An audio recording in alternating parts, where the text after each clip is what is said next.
Welcome back to the channel, man. Terry V, your trillionaire hustle, helping you build your financial muscle. But anyway, like, subscribe, comment down below, share the channel with your people, man. First and foremost, of course, I want to thank you guys. Thank you. Each and every one of you that have subscribed to my YouTube channel. Finally hit the 100 mark. Not 100K yet, but 100. And you know what I mean? I cherish everything, and I'm appreciative of everything that I have, everything that has been given to me by the grace of the good Lord, of course. And I just want to say thank you. I appreciate you. And let's keep it running up, man. Let's not spend too much time on it, you feel me? Let's keep it running up. Don't mind the bags in the bag. Just picked up some clothes from the cleaners. So we family, right? So don't mind the bags. But anyway, what we want to talk about today, right? International stocks. You know, I feel like, in my opinion, obviously everything I say on this channel is my opinion. Please do your own research. But we don't have to be an expert in everything, and we do not have to be involved in everything. A lot of times looking around, people are always talking about, oh, when the U.S. economy is down, invest in Japanese stocks, invest in this stock, invest in that stock, going all the way around the world. You got your money in so many different pots. Yes, it's good to diversify, but there's also things that you're over diversified. There's too much diversity. You're not really going to do any growth. You're not really going to experience any growth. And you're so much, and the things you are a part of, that you are that you're involved in, you're investing, they're high risk, man. Some of these countries around the world, high risk. I wouldn't be involved in their market, man. I wouldn't be involved in the market. Let's take a different angle and look at it like this, man. Obviously, I'm an American citizen now. I'm an immigrant. I was born in a third world country, right? For those of you who don't know, who probably hear I'm Haitian. I was born in the third world country, Haiti. But moved to America, long story short, now I'm an American citizen. And I love America. I truly do. I love America. I love the opportunities that it's given me. I love the life that I live here. You know what I mean? I'm not saying it's the greatest country in the world. It's not perfect, but I love it, right? And then again, what is perfect? Nothing is perfect. But I do think it is the best country to live in, the country I'll give you the most opportunity for you to live a full life. Even though they say, America, you're free. You're not really free, obviously, but you have more freedom than most other places to do as you please and to make money and to just live a beautiful life, a comfortable life. You could travel to all these other countries, you know what I mean, and do all of that, right? Now, you might be like, well, where is he getting at with all of this, right? Let's think of it like this, right? If you had your money in a country like, for example, Ukraine, and I hate to do this, but Ukraine the last 3 or 4 months have been completely decimated by Russia, right? Now, would you really want your money to be invested in a place that another country can just bully their way in and just take over? Like, and just be like, yo, right now we're watching bullying on a global scale. I apologize if I'm disrespecting the Ukrainians or anybody I'm offending, but we're just calling it as we're calling it. Somebody from a different country say, yo, I'm going in there and there's nothing nobody could do about it, and I'm doing what I want to do. That's basically what's going on between Russia and Ukraine. In a nutshell, not even to get too political. They said, we're going in there, we're taking it over, we're doing whatever we want, nobody could do whatever. Now, if Ukraine had a successful stock market and you had money invested in there, your money gone. Like, it's just completely gone. There's not even no business there because everything has been destroyed, right? Let's say you had your money in, for example, a country like, let's even talk about Iraq. They're big in oil, right? Now, being that Iraq started with us, they messed with us. We're not going to get too much into the details because it can get real political. But from the last things we remember, right, we got attacked 9/11, September 11, and the U.S. said, you know what, we're going to take over your country for the next 20 years. That's what basically happened. What you did to my country, the U.S., took one day. You bomb towers, you hit the Pentagon, you did a couple whatever. And I apologize for anybody we've lost through 9/11, through all of those attacks. And I want to thank you. Thank you. Great thank you definitely deserve to go out to all of our servicemen and women who help keep us safe and allow us to do what we do in America, right? Definitely thank you to the servicemen. After we got attacked, we just ran over to their country and just posted shop for the next 20 years, right?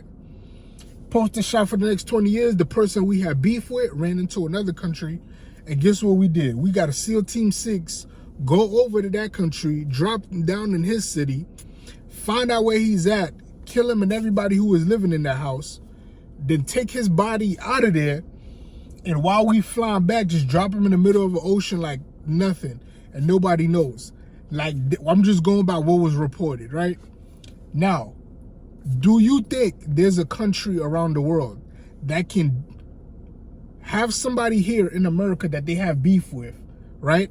Bring in a SEAL team from their country, drop down, capture this person, kill him, pull him out the country, and America doesn't know about it? They didn't have to check in with nobody? That would not happen. I'll put money on it that wouldn't happen. There's no way America, whether they have beef with you or not, they're going to let you come in here and pick up somebody like we did to, if y'all know the story, y'all know. I don't really want to use no names, but pick us, right? Let's another country come in here, find somebody who they have a problem with, kill that person, remove that person from the country, and they did not have to check in with no government, with no FBI, CIA, or whatever, even your local police force or whatever. Like, America is the baddest, man. We the baddest on the block. We not perfect. That's not what I'm saying. I'm saying, but nobody really messing with America like that. And if you do mess with America, the way we respond, it'll make you think twice for the rest of your life. Let's look at even Pearl Harbor, right? They attacked us. They attacked in Pearl Harbor, according to what was reported. They attacked a ship, one of our U.S. naval ships, or a couple naval ships. They attacked 2 or 3 ships or U.S. naval ships in Hawaii. How did we respond? We turned their country. We try to wipe them off the planet, right? America tried to wipe off Japan off the planet. They dropped a bomb that turned their country into 1,000 little islands. Go look at what Japan looked like before Pearl Harbor and what it looked like after Pearl Harbor. So I say all of that to say, listen, man, people might not like America, but they definitely respect America, and they don't want to mess with America. So therefore, if I'm going to have my money tied up, I'm going to have my money tied up with the people that are respected, that nobody wants to be messed with, because they have a better chance of getting my money back, right? And that's why I invest in American stocks. I'm not going international to, maybe I might feel different about it once I'm more experienced and I just know more. Right now, I can only speak on what I know, right? But for the time being, all this international stock, man, I can't do it. Because I'm looking at these countries like, yo, at any time, you guys could be a target and people could just come in and violate y'all. And it's just done, right? What's the chances of somebody coming into America and just completely violating and just taking over and doing whatever? Like, I'm not saying it could never happen, but highly unlikely that that will happen, or us as Americans will let that happen. So therefore, if I'm going to invest money, hard-earned money, and I have to tie it to something, I'm going to tie it with the people with the most power, the people with the most armed forces. Not the most, but the most technically savvy armed forces, right? I'm going to tie it with where the power's at. You want to be with where the power reside, man, not everybody else who, they look powerful, they're making money, and it's all sweet, but at any given time, somebody can come in and just completely violate them and take over. I'm just speaking on facts, man. All of these other countries, at any given time, people could just come in, violate, take over, do whatever to them. But people can't really do that to America. So therefore, I feel like we are much more the safer option to invest your money for the long haul in.